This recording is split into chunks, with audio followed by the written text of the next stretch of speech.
अस्सलाम वालेकुम students. Learning cloud में आज जिस टॉपिक पे हम लोग डिस्कशन करेंगे वो टॉपिक हमारे पास क्या है, वर्क। यानी कि आज हमारा टॉपिक है वो क्या है, वर्क। हम वर्क को स्टडी करेंगे। वर्क के अगर देखा जाए, वर्क हम आम रूटीन में कहते हैं काम, लेकिन वर्क की जो डिफ़ाइन है वो फ़िज़िक्स में क्या है, बिल्कुल डिफरेंट डिफ़ाइन है। फ़िज़िक्स के मुताबिक वर्क हमारे पास क्या तब होगा, वर्क इज़ डन, कि वर्क उस वक्त होगा जब हमारे पास जो ऑब्जेक्ट है, जब किसी भी ऑब्जेक्ट पे फोर्स अप्लाई करेंगे तो वो जो ऑब्जेक्ट होगा वो फ़ोर्स की डायरेक्शन में क्या करेगा, फ़ासला तय करेगा। और वर्क जो है ये बेसिकली डिपेंड करता है दो फैक्टर्स पे, फ़ोर्स पे एंड डिस्प्लेसमेंट पे। यानी कि वर्क के लिए फ़ोर्स और डिस्प्लेसमेंट दोनों का होना ज़रूरी है।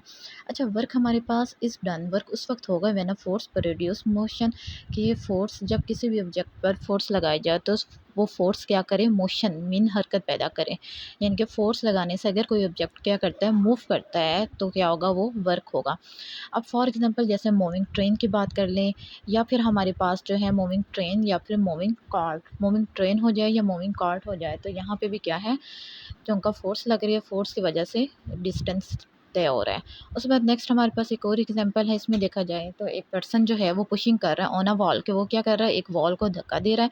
लेकिन फिज़िक्स की इस्तिलाह में जो है वो पर्सन जो है डज़ नॉट वर्क, वो काम नहीं कर रहा, because the wall does not move, क्योंकि वॉल क्या कर रही है, हरकत ही नहीं कर रही। क्योंकि हमने कहा था वर्क के लिए ज़रूरी है कि जब फ़ोर्स लगाई जाए तो फ़ोर्स के डायरेक्शन में क्या हो, फ़ोर्स के डायरेक्शन में जो है वो फ़ासला तय हो।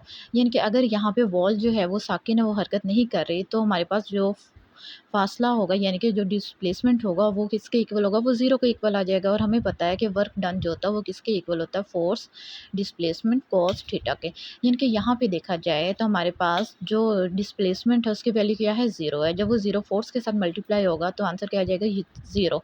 इट्स मीन कि हमारे पास जो पर्सन जो है, जो वॉल को पुश कर रहा था, फिज़िक्स की इस्तिलाह में जो है, उस पर्सन ने कोई भी काम नहीं किया। क्योंकि इसलिए काम नहीं हुआ क्योंकि फ़ोर्स तो लगी है, लेकिन डिस्प्लेसमेंट या फ़ासला जो है वो बिल्कुल भी कवर अप नहीं हुआ। इसके लिए ज़रूरी है, क्यों, क्योंकि फ़ोर्स जो है वो प्रोड्यूस करे मोशन।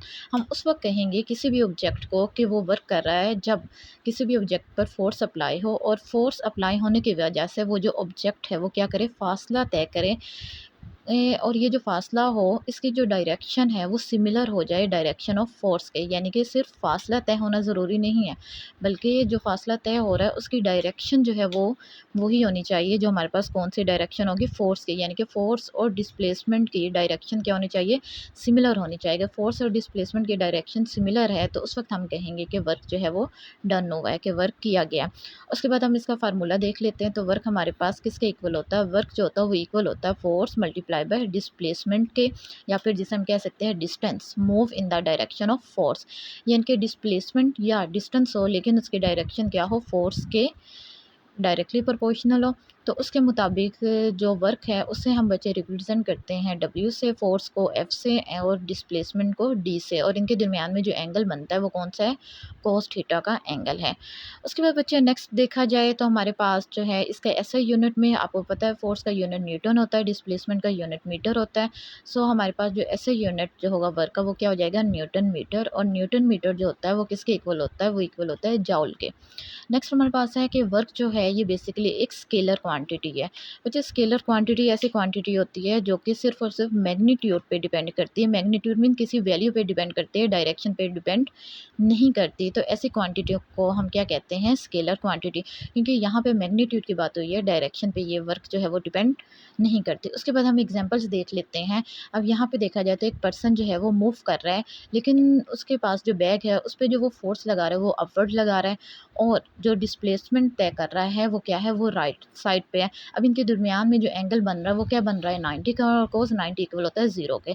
मीन हमारे पास जो वर्क हुआ है उसकी वैल्यू क्या आ जाएगी, ज़ीरो आ जाएगी। उसके बाद वो कह रहे हैं कि यहाँ पे देखा जाए एक और फिगर में जो है फोर्स अपवर्ड लग रही है, और जो डिस्प्लेसमेंट है वो कहाँ है, राइट साइड पे कवर अप हो रहा है। इनके दरमियान में भी जो एंगल है वो 90 का बन रहा है, यानी कि परपेंडिकुलर है। सो यहाँ पे भी वर्क ज़ीरो होगा। उसके बाद वर्क हमारे पास पॉजिटिव भी हो सकता है और नेगेटिव भी हो सकता है।